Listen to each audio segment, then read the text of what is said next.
Well, it's official, Heat fans. The NBA offseason is here after the Celtics finished off the NBA Finals with a series win in 5 games. But who cares? It's time to talk more about what the Heat and what they need to do this offseason to make sure next year they can beat the Boston Celtics in the playoffs rather than losing in 5 games themselves in the first round. Which is why you need to be subscribed to the channel, because we are going to have the best information on the Heat all off-season long. Be the most informed fan on the planet when it comes to rumors, news. We'll have it all. Hit that sub button right now. I did want to know, this is the worst day ever. It really is. The fact that I have to live in a world where the Boston Celtics are NBA champions and will be for the next 12 months is not a world that I want to live in, and it honestly sickens me, which is why the Heat need to make some moves to make themselves be in a better position in the postseason so they can be the champions of the NBA. So we have 3 moves that we're going to talk about today with specific players. We're going to talk about overarching themes that Miami needs to do in order for them to be back in the NBA Finals and hopefully win it next year. Number one, I think you need a dynamic scorer in the backcourt, because when you look at what the Celtics have on their team, they have so many good defenders, is that you need someone to take the pressure off Jimmy and Bam at times and have a overall attack on the offensive end so that you don't have to do what Dallas did and rely on 2 guys to do everything. You need someone to be in the backcourt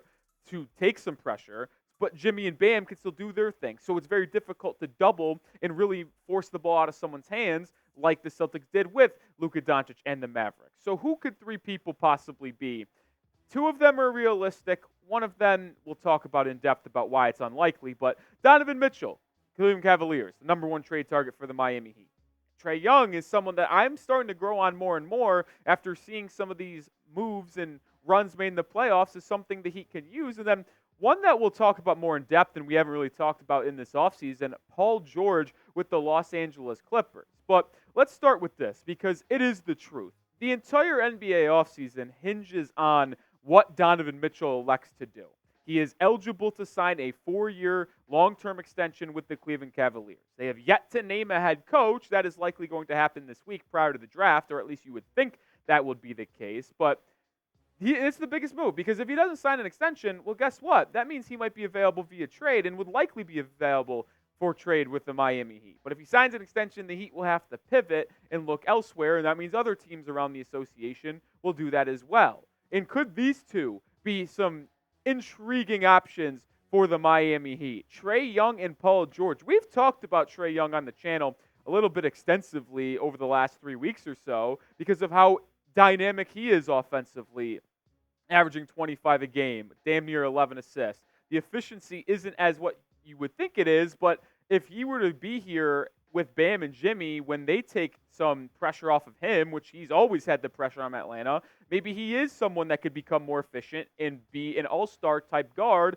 for the Miami Heat. But Paul George is an intriguing name because he fits the mold of Miami Heat players.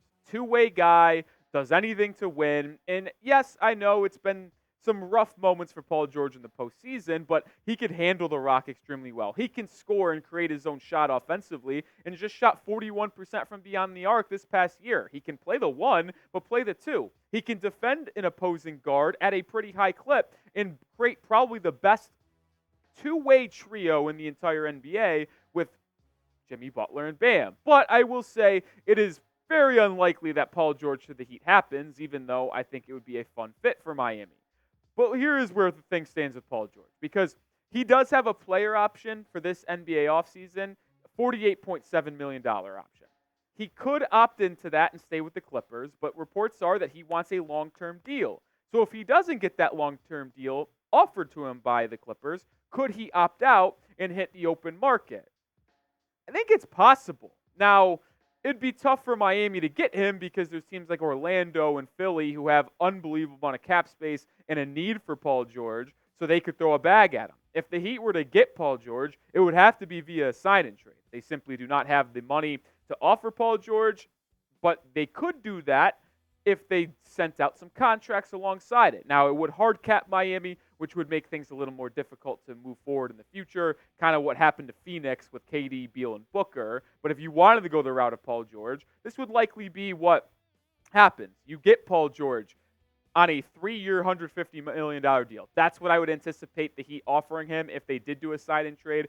$50 million a year, it's more than what he is getting in that player option. He also gets the long-term security. And the Heat, to match salary, would give up Tyler Hero and Duncan Robinson. Now, the cap hit for Miami, by the way, or what they'd have to send out, would only have to be $45 million to match, because that's what Paul George made last season before the contract kicks in that you'd give him. So you give away Hero and Duncan. You might ask yourself, why would the Clippers do this? Well, if you're not going to give him a long-term deal and he's going to leave in free agency anyway, whether it be to Philly or Orlando, well, wouldn't you try to steer Paul George to Miami so you can get a couple pieces back to surround Kawhi Leonard and James Harden, who they like to re-sign?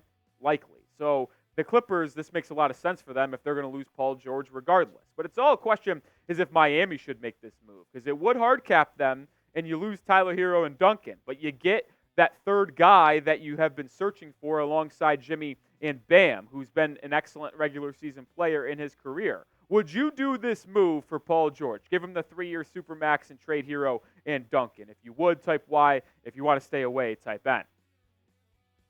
All right, the second thing the Heat need to do this offseason, and I would actually put this in a realm of this needs to happen, even if they don't add a dynamic score to the backcourt, but you need to add versatile size. And what do I mean by that? As we titled this video, to beat the Boston Celtics and become the best team in the NBA, you need to be able to match their versatility and their size. You need to have guys that are long, athletic, that can switch onto all of their wings, guards, and then specifically Kristaps Porzingis. Just think about the Celtics starting lineup. Drew Holiday, 6'3", good defender, wingspan. Derek White, 6'4", 6'8", wingspan, good defender. Jaylen Brown, Jason Tatum, length, athleticism. And then Porzingis and Al Horford. Like, you need to have that of your own. You can't go small with Caleb Martin at the 4. That's why it's important for Nikola Jovic to take that next step. But if you could add another guy alongside Jovic and Bam that maybe takes over and can be an offensive threat as well, that is where Kyle Kuzma becomes the potential answer for the Miami Heat. Kuzma's got the size. He's got the ability to score in isolation.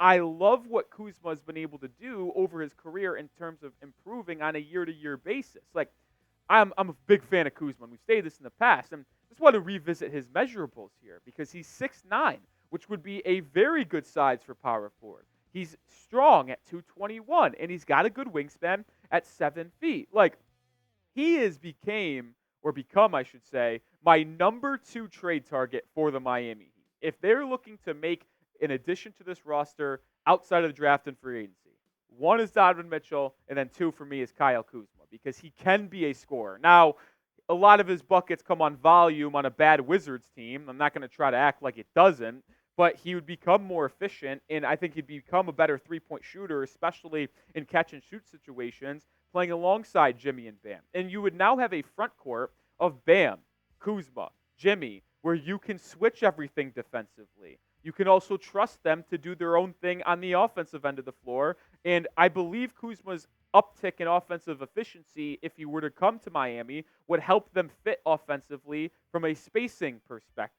I am a massive fan of adding Kuzma to this roster, and I don't think he's very expensive at all. I think it would only cost 1 first-round pick and maybe salary filler. Like, it obviously have to fill salary, but a Duncan first and second-round pick offer to Washington, could that get it done? It's intriguing to see. Want to make sure you are reminded to hit that sub button because we do put out videos every single day. And as the draft is 8 days away, you'll want to stay up to date on everything for the Miami Heat. So hit that sub button. Help us out. Join the channel. Another example of adding size versatility, or a lot of people are calling it functional size for Miami on Twitter and the podcast space right now.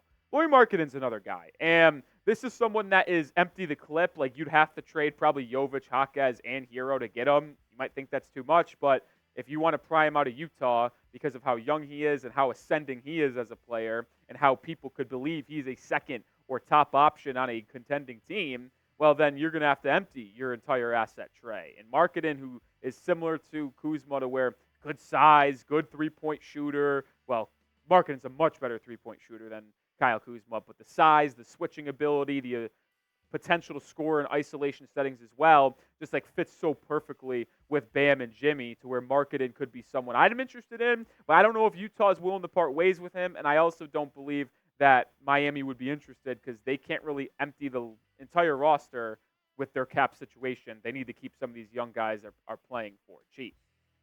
All right, this one's a little bit of a Debbie Downer, if I'm going to be honest, to end out the show, but moves needed. If you don't get any of these two, you could just pivot towards the future. And I know that might be hard to hear, but I don't want to do it either. But there is a realistic outcome here that if you can't land a massive upgrade, like a D-Mitch, Trae Young, Paul George, Lauri Markkanen, I wouldn't call Kuzma a massive upgrade, but he does help this roster quite a bit and is a solid mid-tier move to really boost this roster up, in my opinion. But if you don't do any of these moves and trade for any of these guys, and you just stick with your draft pick and your little bit of money you could spend for agency, I think there's a chance you could pivot and look towards the future. Like I said, I don't want to trade Jimmy. I want to keep him here and see what can happen in the final 2 or 3 years of his contract in Miami before he becomes completely washed. But I'm not trying to deny the fact that if he wants a long-term deal, Miami's not willing to give it to him. Maybe you do trade him and you pivot to a Bam build and just look for him for the future. Because, there are moves that are out there to get you on the same tier as the Boston Celtics in the postseason, but there's very few of them. So if you run out of them, it might just be best to look towards the future. I don't want to do it, but it is a realistic outcome. All right, before we get out of here, I want to know what you think. I talked about what the Heat can do this offseason to potentially get on the same tier as the Boston Celtics in the Eastern Conference, but what move do the Heat need to make, in your opinion, to beat Boston and reclaim their top spot in the Eastern Conference, which they've held for 2 of the last 5 seasons? Let me know down below. Make sure you do follow me over at Twitter as well, because I have more content for the Miami Heat in between each video we put out. And like I said, as draft season is here, we're under 8 days away. You don't want to miss a thing. Get updates on everything surrounding the draft and the Miami Heat over at my Twitter at Nic_Rohloff.